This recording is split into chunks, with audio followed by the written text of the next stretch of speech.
Adele, reading The Land of Oz by L. Frank Baum.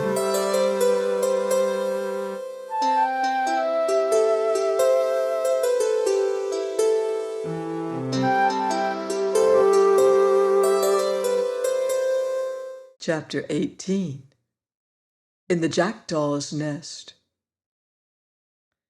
"This," said the Gump in a squeaky voice, not at all proportioned to the size of its great body, "is the most novel experience I ever heard of. The last thing I remember distinctly is walking through the forest and hearing a loud noise. Something probably killed me then, and it certainly ought to have been the end of me. Yet here I am, alive again, with 4 monstrous wings and a body which, I venture to say, would make any respectable animal or fowl weep with shame to own. What does it all mean? Am I a Gump, or am I a Juggernaut?" The creature, as it spoke, wiggled its chin whiskers in a very comical manner. "You're just a thing," answered Tip, "with a Gump's head on it, and we have made you and brought you to life, so that you may carry us through the air, wherever we wish to go." "Very good," said the thing. "As I am not a Gump, I cannot have a Gump's pride or independent spirit, so I may as well become your servant as anything else. My only satisfaction is that I do not seem to have a very strong constitution, and am not likely to live long in a state of slavery." "Don't say that, I beg of you," cried the Tin Woodman, whose excellent heart was strongly affected by this sad speech. "Are you not feeling well today?" "No, as for that," returned the Gump, "it is my first day of existence, so I cannot judge whether I am feeling well or ill." And it waved its broom tail to and fro in a pensive manner. "Come, come," said the Scarecrow kindly, "do try to be more cheerful and take life as you find it. We shall be kind masters and will strive to render your existence as pleasant as possible. Are you willing to carry us through the air wherever we wish to go?" "Certainly," answered the Gump. "I greatly prefer to navigate the air, for should I travel on the earth and meet with one of my own species, my embarrassment would be something awful." "I can appreciate that," said the Tin Woodman sympathetically. "And yet," continued the thing, "when I carefully look you over, my masters, none of you seems to be constructed much more artistically than I am." "Appearances are deceitful," said the Woggle-Bug earnestly. "I am both highly magnified and thoroughly educated." "Indeed," murmured the Gump indifferently. "And my brains are considered remarkably rare specimens," added the Scarecrow proudly. "How strange," remarked the Gump. "Although I am of tin," said the Woodman, "I own a heart altogether the warmest and most admirable in the whole world." "I'm delighted to hear it," replied the Gump with a slight cough. "My smile," said Jack Pumpkinhead, "is worthy your best attention. It is always the same." "Semper idem," explained the Woggle-Bug pompously, and the Gump turned to stare at him. "And I," declared the Sawhorse, filling in an awkward pause, "am only remarkable because I can't help it." "I'm proud indeed to meet with such exceptional masters," said the Gump in a careless tone. "If I could but secure so complete an introduction to myself, I would be more than satisfied." "That will come in time," remarked the Scarecrow. "To know thyself is considered quite an accomplishment, which has taken us, who are your elders, months to perfect. But now," he added, turning to the others, "let us get aboard and start upon our journey." "Where shall we go?" asked Tip as he clambered to a seat on the sofas and assisted the Pumpkinhead to follow him. In the South Country rules a very delightful queen called Glinda the Good, who I am sure will gladly receive us, said the Scarecrow, getting into the thing clumsily. Let us go to her and ask her advice. That is cleverly thought of, declared Nick Chopper, giving the Woggle Bug a boost, and then toppling the Sawhorse into the rear end of the cushioned seats. I know Glinda the Good, and believe she will prove a friend indeed. Are we all ready? Asked the boy. Yes, announced the Tin Woodman, seating himself beside the Scarecrow. Then, said Tip, addressing the Gump, be kind enough to fly with us to the southward, and do not go higher than to escape the houses and trees, for it makes me dizzy to be up so far. All right, answered the Gump briefly.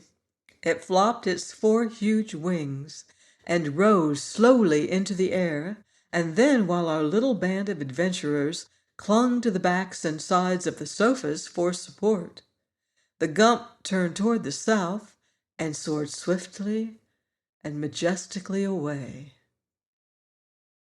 The scenic effect from this altitude is marvelous, commented the educated Wogglebug as they rode along. Never mind the scenery, said the Scarecrow. Hold on tight or you may get a tumble. The thing seems to rock badly. It will be dark soon, said Tip, observing that the sun was low on the horizon. Perhaps we should have waited until morning.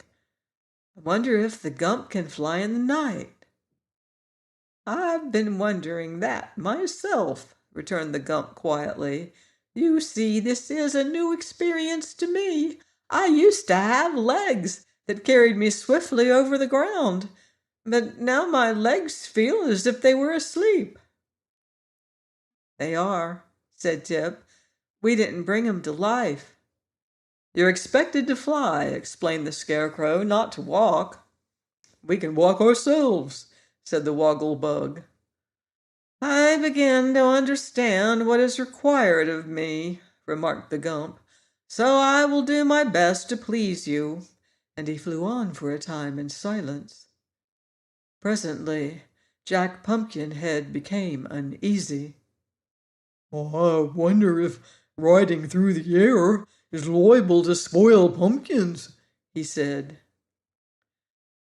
Not unless you carelessly drop your head over the side, answered the Woggle-Bug. In that event, your head would no longer be a pumpkin, for it would become a squash. Have I not asked you to restrain these unfeeling jokes? Demanded Tip, looking at the Woggle-Bug with a severe expression. You have, and I've restrained a good many of them, replied the insect. But there are opportunities for so many excellent puns in our language that, to an educated person like myself, the temptation to express them is almost irresistible. People with more or less education discovered those puns centuries ago, said Tip. Are you sure? Asked the Woggle-Bug with a startled look. Of course I am, answered the boy. An educated Woggle-Bug may be a new thing, but a Woggle-Bug education is as old as the hills, judging from the display you make of it. The insect seemed much impressed by this remark, and for a time maintained a meek silence. The Scarecrow, in shifting his seat, saw upon the cushions the pepper-box which Tip had cast aside and began to examine it.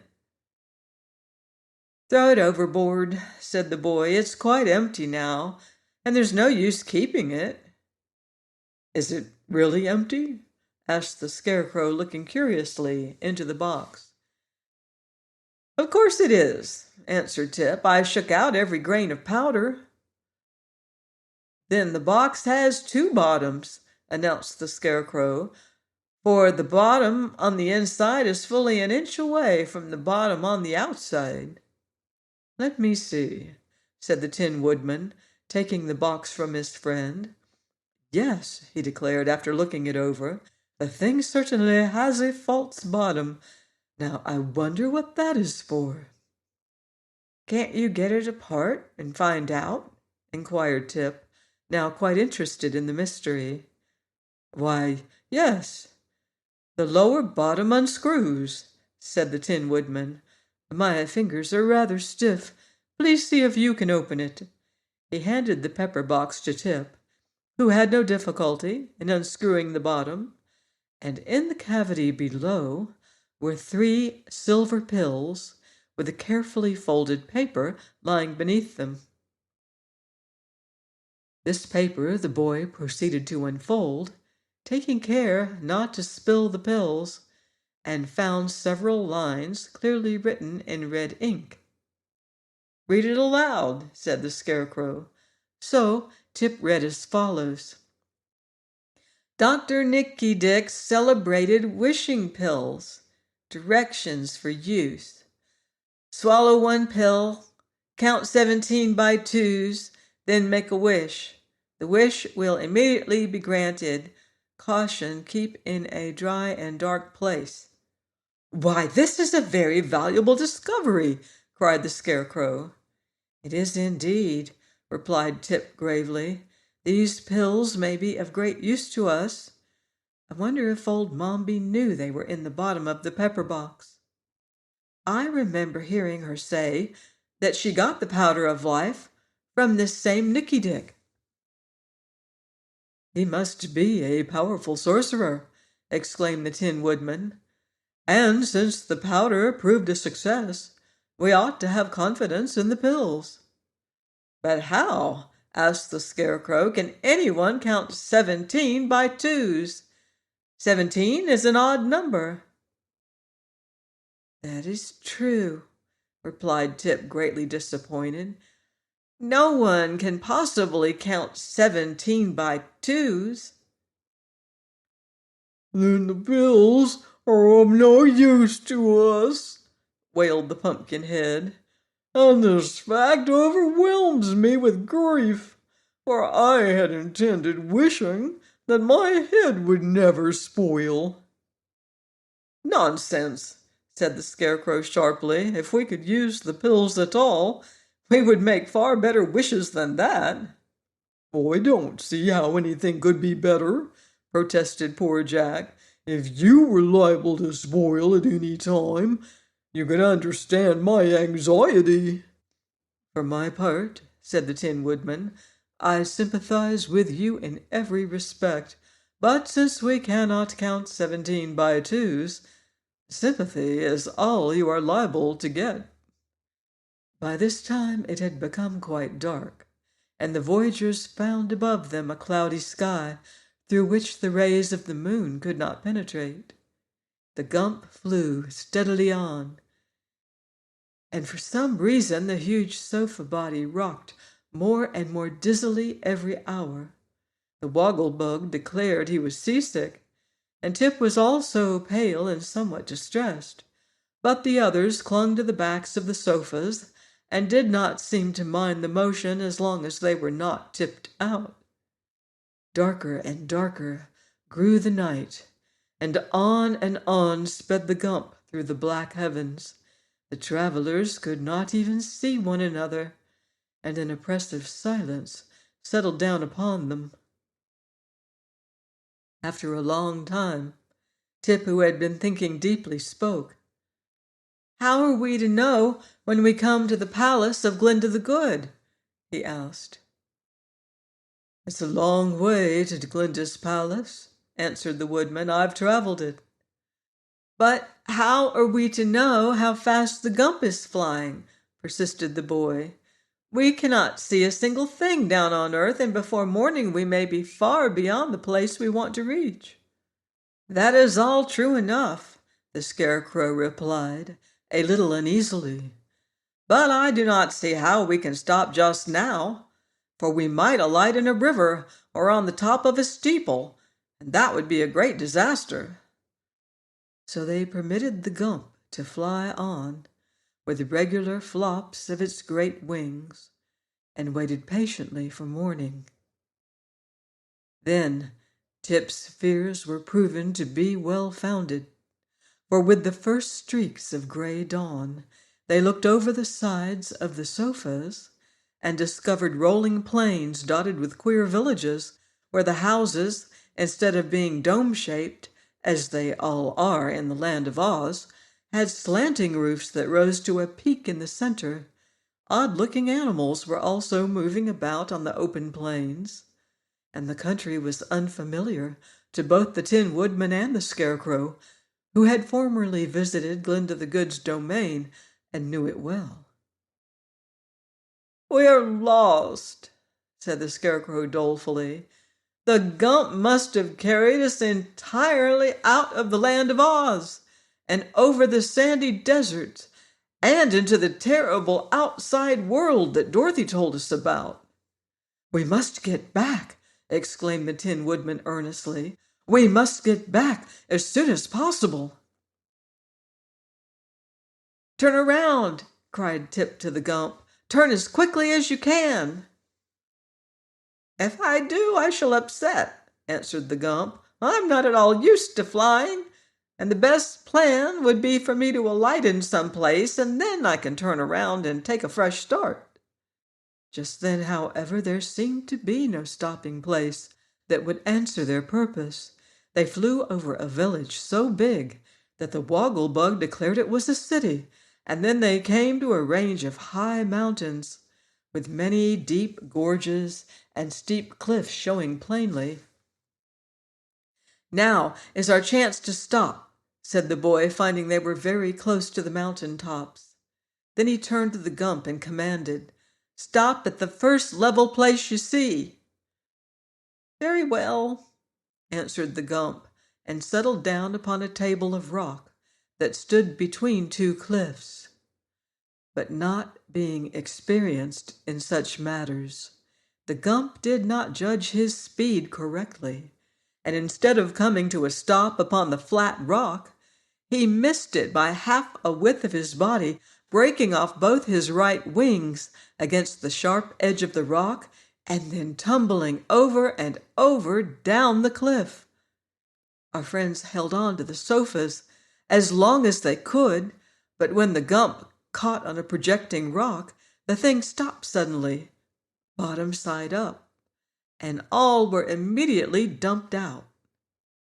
By good fortune, they fell only a few feet, for underneath them was a monster nest, built by a colony of jackdaws in a hollow ledge of rock, so none of them, not even the Pumpkinhead, was injured by the fall, for Jack found his precious head resting on the soft breast of the Scarecrow, which made an excellent cushion, and Tip fell on a mass of leaves and papers, which saved him from injury. The Woggle-Bug had bumped his round head against the sawhorse, but without causing him more than a moment's inconvenience. The Tin Woodman was at first much alarmed, but finding he had escaped without even a scratch upon his beautiful nickel plate, he at once regained his accustomed cheerfulness and turned to address his comrades. "Our journey had ended rather suddenly," said he, "and we cannot justly blame our friend the Gump for our accident, because he did the best he could under the circumstances. But how we are ever to escape from this nest, I must leave to someone with better brains than I possess." Here he gazed at the Scarecrow, who crawled to the edge of the nest and looked over. Below them was a sheer precipice, several 100 feet in depth. Above them was a smooth cliff, unbroken save by the point of rock, where the wrecked body of the Gump still hung suspended from the end of one of the sofas. There really seemed to be no means of escape, and as they realized their helpless plight, the little band of adventurers gave way to their bewilderment. "This is a worse prison than the palace," sadly remarked the Woggle-Bug. "I wish we'd stayed there," moaned Jack. I'm afraid the mountain air isn't good for pumpkins. It won't be when the jackdaws come back, growled the sawhorse, which lay waving its legs in a vain endeavor to get upon its feet again. Jackdaws are especially fond of pumpkins. Do you think the birds will come here? Asked Jack, much distressed. Of course they will, said Tip, for this is their nest. And there must be hundreds of them, he continued, for see what a lot of things they have brought here. Indeed, the nest was half filled with a most curious collection of small articles for which the birds could have no use, but which the thieving jackdaws had stolen during many years from the homes of men. And as the nest was safely hidden where no human being could reach it, this lost property would never be recovered. The woggle-bug, searching among the rubbish, for the jackdaws stole useless things as well as valuable ones, turned up with his foot a beautiful diamond necklace. This was so greatly admired by the Tin Woodman that the woggle-bug presented it to him with a graceful speech, after which the woodman hung it around his neck with much pride, rejoicing exceedingly when the big diamonds glittered in the sun's rays. But now they heard a great jabbering and flopping of wings, and as the sound grew nearer to them, Tip exclaimed, "The jackdaws are coming, and if they find us here, they will surely kill us in their anger." "I was afraid of this," moaned the Pumpkinhead. "My time has come." "And mine also," said the Woggle-Bug, "for jackdaws are the greatest enemies of my race." The others were not at all afraid. But the Scarecrow at once decided to save those of the party who were liable to be injured by the angry birds, so he commanded Tip to take off Jack's head and lie down with it in the bottom of the nest. And when this was done, he ordered the Woggle-Bug to lie beside Tip. Nick Chopper, who knew from past experience just what to do, then took the Scarecrow to pieces, all except his head, and scattered the straw over Tip and the Woggle-Bug, completely covering their bodies. Hardly had this been accomplished when the flock of jackdaws reached them. Perceiving the intruders in their nest, the birds flew down upon them with screams of rage. Please join me next week for more magical adventure on the marvelous land of Oz. Goodbye for now. See you in Oz.